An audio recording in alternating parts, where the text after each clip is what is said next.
যে বান্দা যতবার নামাজ পড়বে ততবার সে যেন ভুল পথে না চলে, সঠিক পথের জন্য আমার কাছে চাইবে। যতবার চাইবে আমি তাকে ততবার তাকে সঠিক পথে পরিচালিত করব। ইহদিনাস সিরাতাল মুস্তাকিম, হে আল্লাহ আপনি আমাদেরকে সঠিক পথে পরিচালিত করেন। সিরাতাল লাযিনা আন'আমতা আলাইহিম, কেমন সঠিক পথে চালাবেন? আল্লাহ আদম আলাইহিস সালাম থেকে নিয়ে বর্তমান পর্যন্ত যত ভালো মানুষদেরকে, যত নেককার মানুষদেরকে আপনি সঠিক পথে পরিচালিত করেছেন, যত মানুষদেরকে আপনার নিয়ামত দ্বারা, আপনার অনুগ্রহ দ্বারা পরিতৃপ্ত করেছেন, তাদের পথে তাদের মতো করে আমাদেরকে আপনি রাস্তা দেখান, সঠিক পথ দেখান। সিরাতাল্লাযীনা আন'আমতা আলাইহিম গায়রিল মাগদুবি, হে আল্লাহ আপনি ওই পথে চালায়েন না যারা আপনার আপনার অভিশপ্ত, আপনার পক্ষ থেকে যারা ধ্বংসপ্রাপ্ত। হে আল্লাহ আপনি ধ্বংসপ্রাপ্তদের পথে আপনি আমাদেরকে চালায়েন না। ওয়ালাদ-দাল্লিন, এবং যারা পথভ্রষ্ট, যারা ভুল পথে আছে তাদের পথে আপনি আমাদেরকে চালায়েন না। তাহলে এখান থেকে আমরা কি পেলাম? যে যারা নিয়ামত প্রাপ্ত তাদের পথে চালান, যারা অভিশপ্ত, যারা গজব প্রাপ্ত তাদের পথে আমাদেরকে চালায়েন না। গজব প্রাপ্ত কারা? গজব প্রাপ্ত হচ্ছে ফেরাউন, কারুন, হামান, সাদ্দাত, এরকম ভাবে আবু জাহেল, উতবা, সাইবা, যত কাফের মুশরিক বেঈমান আছে তারা হচ্ছে আল্লাহ তাআলার পক্ষ থেকে গজব প্রাপ্ত, ধ্বংসপ্রাপ্ত।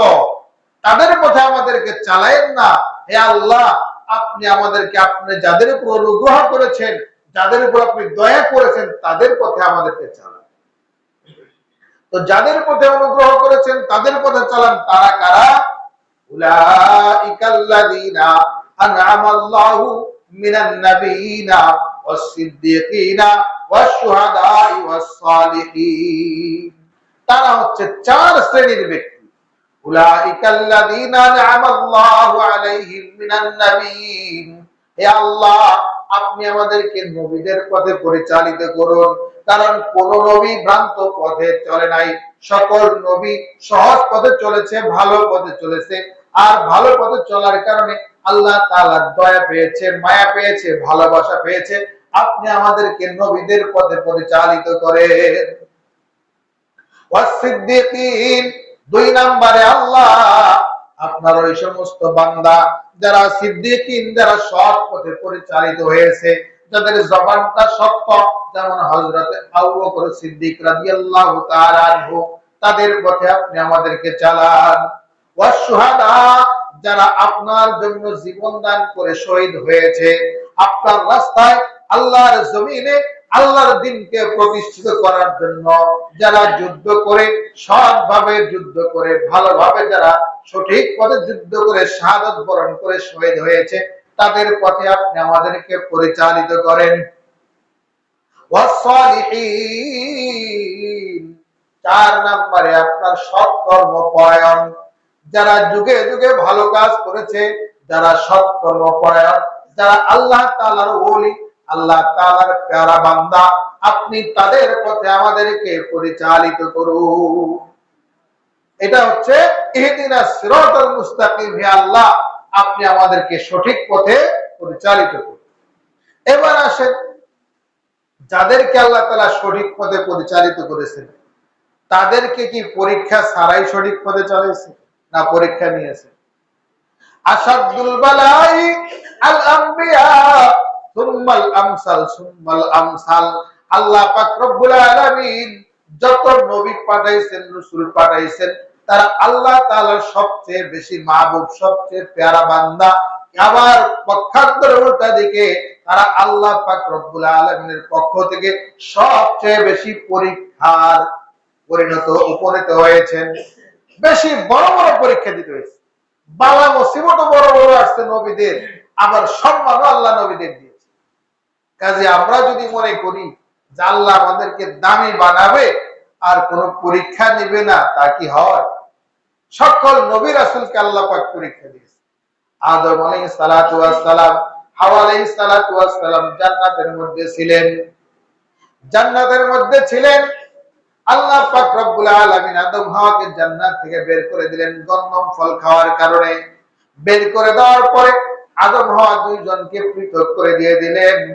আদম আলাইহিস সালাতু ওয়াস সালাম 1 বছর 2 বছর নয় 350 বছরের কান্নাকাটি করার পরে আল্লাহ পাক তাদেরকে আবার একত্র করে দিয়েছে। তো 350 বছর কান্নাকাটি, আর আমাদের হায়াতে যেই বিপদগুলো আসে, আমাদের বিপদগুলো তো অনেকে 350 বছর তো দূরের কথা, 3.5 বছরও থাকে, 3.5 বছরও বিপদ থাকে না, তার আগে আমরা পেরেশান হয়ে যাই। আল্লাহ তাআলার কাছে বিপদ আসলে আপনার সবর করা, ধৈর্য ধারণ করা এবং আল্লাহ যাতে বেজার না হয় সেই পথে আমাদেরকে রাখতে হবে। নূহ আলাইহিস সালাতু ওয়াস সালাম 950 বছরের কান্নাকাটি করেছেন, অথচ তিনি নবী ছিলেন। নূহ আলাইহিস সালাতু ওয়াস সালাম তো আল্লাহ পরীক্ষা নিয়েছেন। নূহ আলাইহিস সালামের ছেলে কথা শুনে না, আল্লাহ পাক প্লাবন দিয়ে দিলেন। নূহ আলাইহিস সালামের ছেলে কিস্তিতে ওঠার জন্য হাত বাড়াইছে, আল্লাহ বললেন না না না, সে তো আপনার পথে চলে না, কাজেই তাকে কিস্তিতে নৌকায় উঠানো যাবে না। পরীক্ষা ফলাইছে আল্লাহ। এইভাবে আল্লাহ পাক রব্বুল আলামিন ইব্রাহিম আলাইহিস সালাতু ওয়াস সালামকে হাজারো পরীক্ষা নিয়েছেন, ইসমাঈল আলাইহিস সালাতু ওয়াস সালামকে পরীক্ষা নিয়েছেন, আমাদের নবী মুহাম্মদুর রাসূলুল্লাহ সাল্লাল্লাহু আলাইহি ওয়াসাল্লামকে আল্লাহ পাক রব্বুল আলামিন পরীক্ষা নিয়েছেন। নিজের আপন চাচা নবীর শত্রু আবু জাহেল, নবীজির চাচা না, শত্রু। আবু লাহাব নিজের চাচা, শত্রু। তা আপনি টেনশন করেন কেন?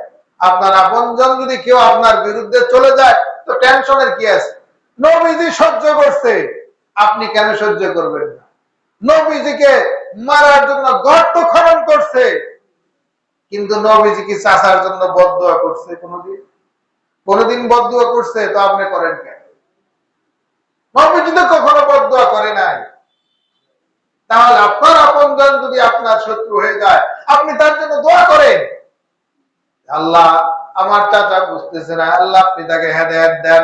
আমার ভাই না বুঝে আমাকে শত্রু মনে করতেছে, আল্লাহ আপনি আমার ভাইকে হেদায়েত দিয়ে দেন। হেদায়েত দেওয়ার মালিক আল্লাহ। ইন্নাকা লা তাহদি মান আহবাবতা, আপনি মনে কষ্ট নিয়ে, মনে দুঃখ নিয়ে যতই আপনি বিদ্রোহী হবেন ততই ক্ষতিগ্রস্ত হবেন। নবীদের মধ্যেও এই সমস্যা আসছে, ওলিদের মধ্যেও সমস্যা আসছে। কাজেই সমস্যা এটা আল্লাহর পক্ষ থেকে আমারও আসবে, আপনারও আসবে। বিচলিত হওয়া যাবে না, ভয় পাওয়া যাবে না, বদদুয়া করা যাবে না। শুধুমাত্র তাদের জন্য দোয়া করা, এটা হচ্ছে সুন্নাত। আপনি তার হেদায়েতের দোয়া করেন, আপনি দোয়া করার একটা মাধ্যম পেয়ে গেলেন। এরকম আরো হাজারো বিপদ আল্লাহ পাক, আল্লাহর যারা প্রেরিত পুরুষ, তাদেরকে আল্লাহ তাআলা বিপদ দিয়ে পরীক্ষা করছেন যে আমার বান্দা আমার পক্ষে আছে না বিপক্ষে চলে গেছে। আপনি যদি পরীক্ষায় পাশ করেন, দেখবেন আল্লাহ পাক রব্বুল আলামিন আপনাকে উত্তম বদলা আপনাকে দিয়ে দিবেন, উত্তম বদলা আপনাকে দিয়ে দিবেন। সেজন্য আল্লাহ পাকের উপর তাওয়াক্কুল করেন। আল্লাহ পাকের উপর যে ভরসা করে, আল্লাহ পাক রব্বুল আলামিন বলেন আমাই ইয়াতাওয়াক্কাল আলাল্লাহ ফাহুয়া হাসবু, যে ব্যক্তি আল্লাহর উপর ভরসা করে আল্লাহ তার জন্য যথেষ্ট হয়ে যায়। ওয়ারযুকুহু মিন হাইসু লা ইয়াহতাসিব, আল্লাহ পাক রব্বুল আলামিন তার জন্য এমন জায়গায় থেকে এমন ভাবে রিজিকের ব্যবস্থা করে দেন যে বান্দা কখনো কল্পনাও করতে পারে না। কাজে আমরা আল্লাহ তাআলার উপর ভরসা রাখবো, আমরা কারোর প্রতি হিংসা রাখবো না, সবার জন্য দোয়া করব। নবীজি যেমন নিজের চাচা শত্রুতা করেছে, তার জন্য দোয়া করেছে, নবীর মন ফ্রেশ ছিল। আমরাও যদি আমাদের মনটাকে উদার করে, আমাদের মনটাকে ফ্রেশ করে আমাদের ভাইয়ের জন্য দোয়া করব, চাচার জন্য দোয়া করব, প্রতিবেশীর জন্য দোয়া করব, আল্লাহ পাক বিনিময়ে আপনাকে উঁচু বানায় দিবেন, যেমন নাকি নবীজিকে উঁচু বানায় দিয়েছেন। আবু জাহেল হিংসা করছে, আবু জাহেল ধ্বংস হয়ে গেছে। কাজে যে হিংসা করবে সে ধ্বংস হবে, যে হিংসা করবে না দোয়া করবে সে এক সময় জেগে যাবে। আল্লাহ পাক রব্বুল আলামিন আমাদের সকলকে আল্লাহ তাআলার উপর পরিপূর্ণ তাওয়াক্কুল ভরসা রেখে আল্লাহ তাআলার কাছে বেশি বেশি দোয়া করার তৌফিক দান করেন। সকলে বলেন আমিন। ওয়া আখিরু দাওয়ানা আলহামদুলিল্লাহি রাব্বিল আলামিন। আমরা যারা সুন্নাত পড়ি